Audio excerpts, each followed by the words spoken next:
Justin Bieber ameongezwa kwenye orodha ya mastaa watakaotumbuiza kwenye halftime show ya fainali ya Kombe la Dunia 2026 itakaofanyika New York, Marekani. Staa huyo wa muziki kutoka Canada atatumbuiza pamoja na Madonna, Shakira na kundi la K-pop la BTS katika show ya kwanza ya aina ya Super Bowl kuwahi kufanyika katikati ya fainali ya Kombe la Dunia Julai 19. Onyesho hilo la dakika 11 pia litawahusisha Burna Boy, Gustavo Dudamel, PS22 Chorus wakishirikiana na Coldplay pamoja na wahusika wa Sesame Street. Show hiyo pia imeandaliwa chini ya usimamizi wa Chris Martin wa Coldplay na italenga kuunga mkono FIFA Global Citizen Education Fund, mpango unaolenga kukusanya dola milioni 100 kwa ajili ya watoto duniani.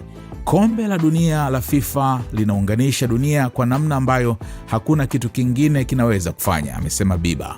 Show hiyo itakuwa moja ya matukio makubwa kwa Bieber baada ya kurejea jukwani kwenye tamasha la Coachella, California mapema mwaka huu.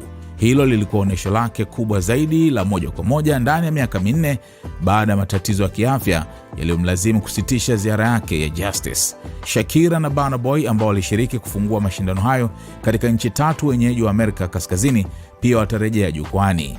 Wimbo wao wa kimataifa Dai Dai umekuwa moja ya nyimbo kubwa zaidi za mashindano hayo.